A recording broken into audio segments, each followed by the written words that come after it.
Today, I'm with award-winning movie director Fiona Roan, who just won the Best New Director Award at the Golden Horse Awards for her film American Girl, which is based on her life. And the film also won Best New Performer and Best Cinematography. Let's take a look at the trailer. It won't fit. Go get another one.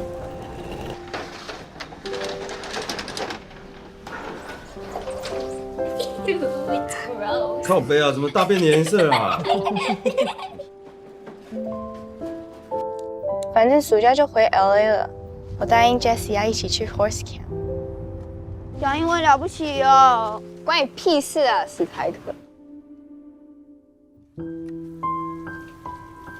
全家本来就是应该在一起的。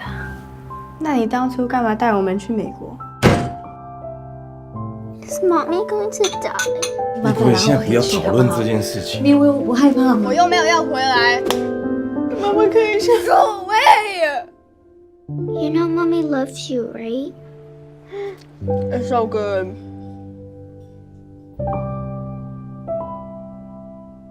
Well, Fiona, it's great to be able to meet you. I really enjoyed your film. Thank you, Natalie. And I know that you based it on your life. When you came back with your mother and your sister in 2003, after you immigrated to the United States, and you had to come back because your mother was sick. Can you tell us why you wanted to base the movie on your own story?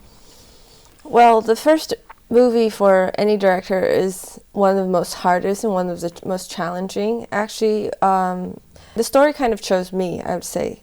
Because when I was in grad school, I made a short story based on our emigration experience with me and my sister called 姐姐, which means older sister.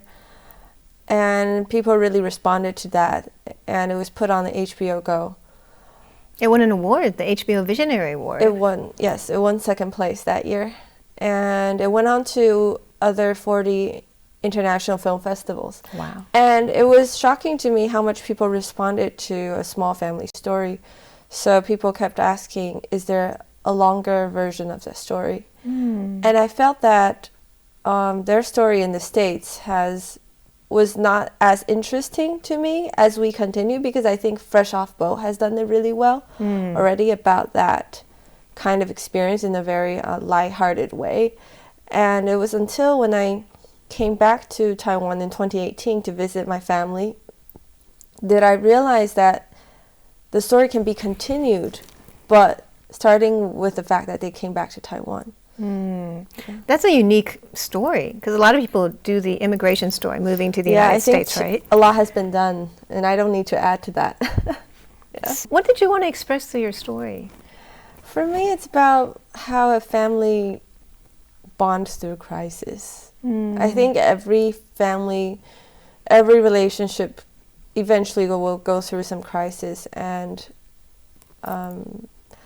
it either makes us stronger or it breaks us, I think. But I think it's important to have faith that we'll pull through.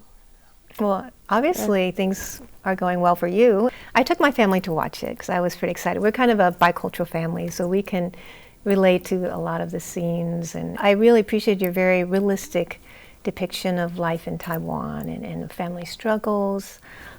My son, who's a teenager, said, you know, this family really loves each other. Oh, but, let's see. Yeah, he said, but they don't know how to express it sometimes. Or maybe, you know, in the movie, they don't feel it. Do you agree with that? I agree with that. He saw behind, you know, all the arguments. Yeah, that's really lovely. What do you think, I mean, I also could relate to it as a, you know, bicultural person. What do you think is the biggest challenge for people moving between cultures? Because both of your works depicted when you move to a new country or moving back to your old country and the challenges that you face.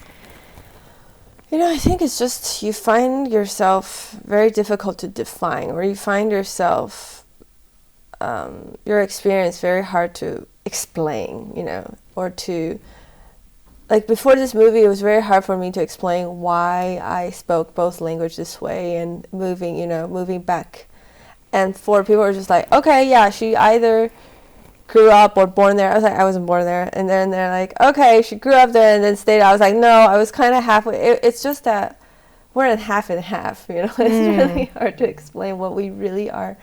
And I think when you're a teenager, that frustrates you. I think as an adult, it's much better now because, well, for me personally, everything is mixed, and it's just to what degree are you looking at. I think as a teenager, as a child, we want to be like everyone else because it feels safer that way, and it feels unsafe to be different. But as you grow up, you can appreciate the differences of having a bigger world, right? Yeah. But there's usually a struggle. Oh, yeah. When you're part of both worlds. And I really want to remind people that, some people, they don't mind maybe a good example of how things turn out, but I think we have to remember there are people who couldn't stand this kind of struggle, and it wasn't a positive experience for them. And I think it's important to acknowledge that as well. Well, I hear the depression rate is higher for third culture children, people who are kind of a combination of two cultures. So because you really don't fit into one culture. And I think I kind of felt the same way too. Even though I grew up in the United States as an American-born Chinese, I always felt I'm Chinese, right? But I always felt very American. So I couldn't really figure out my identity. Now it's a combination of both, right? Which I think is beautiful.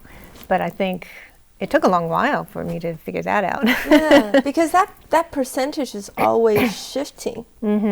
It's not like we can wake up and make up our mind. This is what I am. No, it shifts. Right. So it's great for you to see how you portray a very realistic struggle with going between two cultures. And it wasn't all smooth. People, a lot of times they admire people who go to the States, right? But there's a lot of struggles with that. And then if you come back, like you suddenly had to, that's a different story altogether. Yeah, you're quite alone in that struggle too. Yeah. Being a female director, it's such an accomplishment. You're the first woman to win Best New Director at the Golden Horse Awards. Tell me what kind of struggles or challenges there are for female directors. I think it's the same for women workers, because when people are they're investing in your career. They want to know that you will put your career first. But as a woman worker, you might your career often stops for having a family, having children. You might want to spend 2 years with your children. And it's just that's not very attractive, I think. For investors. Yeah, it's not, because if I'm an investor, I want to know that you'll keep producing and we will have a long-term relationship and I can invest in your career because you'll continue to make movies. A lot of women directors that I admire have great works, but they have 1 or 2 and then they stop, for 6, 8, 10 years. Before, I felt like, is it because they weren't given an equal chance? But sometimes when you read into their interviews, they find something more important. They see that, and you see these directors who are having a very long-term career often have to commit to not having children, or just putting film, like being married to film. What is the process when you are filming? Is it pretty much all-consuming for like a long period of time? It is. It's like, especially the first one. In film school, we'll always say, the school say, the film is your baby. It's kind of like that. You give everything you have into it.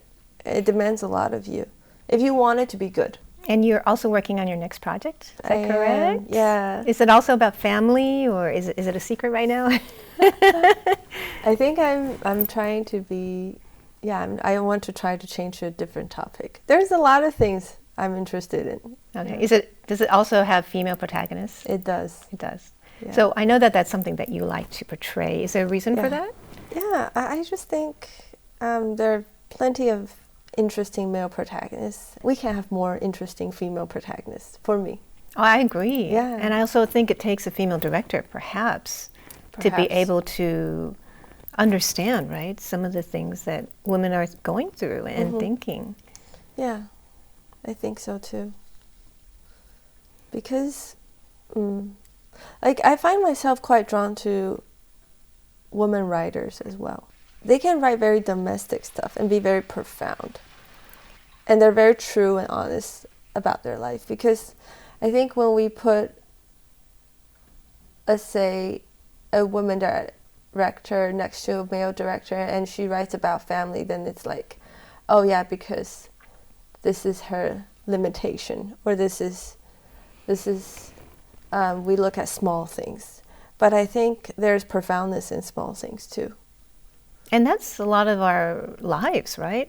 Our lives aren't always That action. exciting. Yeah, the action filled or Exactly. spy scenes or international crises. A lot of it's about our family or our personal struggles and feelings and relationships. Yeah, that can feel really huge to that person. Right. Right?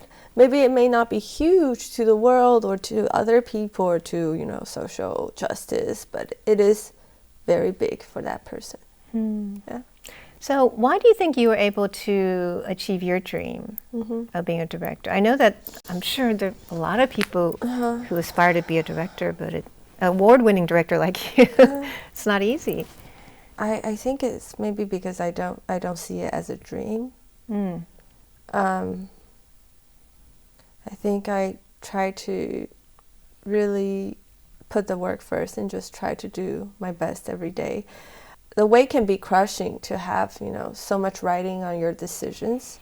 One of my favorite directors, Dardenne brothers, they started out as documentary directors. And when they first ventured into narrative filmmaking, they said that, if this doesn't work out, we'll just go back to documentary. There's other things that are very important in life. And that was really inspiring for me because they went on to be one of the most decorated directors of Cannes Film Festival. Even then, when they started out, I think it's having a very healthy attitude of, if this doesn't work out, I am not a failure. And you shouldn't be afraid to fail. You should be very, very brave and very honest. Did you have a backup plan if directing didn't work out? I think I would write. Yeah. Originally, you wanted to be a writer, is that right? I did. And then you got into directing. Yeah, I had a literature dream. I loved literature. That was my dream, and that didn't work out. I think it's because I had too much writing on it. I wanted it too much, and it was my goal was impossibly high. Really? Yeah. What do you mean by that? That I wanted to be an award-winning writer. That I wanted that, and I think for me, when I was being a filmmaker, I just wanted to be an honest filmmaker. That's really different. And now I think after some honest filmmaking, my writing got better because it made me just want to be a more honest writer. It's not about the best words, the most interesting sentence. You wrote the film as well, right? I did. I co-wrote it. Yeah. That's amazing. And you're working on your next one. Very exciting. Yeah. I love writing, actually. Really? What do you love about writing? It's just you, a paper and a pen, or you and a computer. It's very free, I think. Very personal? Very personal, yeah. And there's just you're just in a different world. Like like when I read novels, I feel like I'm traveling.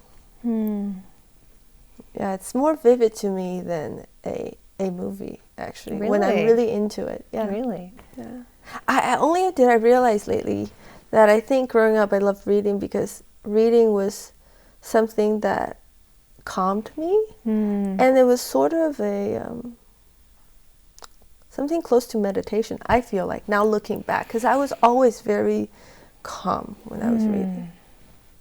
Well, that's beautiful. And I think maybe because my growing up was so uncalm, that reading was so important to me. Yeah. So that has brought you to your current career, which is Yeah. exciting. Well, Women's Day is this week, a day that we honor women. Is there anything that you'd like to tell women in Taiwan or around the world? I think be honest to yourself about your own feelings. Don't judge yourself too much. And don't let being a woman limit too much of who you want to be, because there'll be enough people who tell you that it won't work. So I think you have to tell yourself that it will. Yeah. That's beautiful. And I think your life is a wonderful example of what you just said. Thank you so much, Fiona. I've been speaking with Fiona Roan, who is an award-winning film director. She won the Best New Director at the Golden Horse Awards for her film American Girl.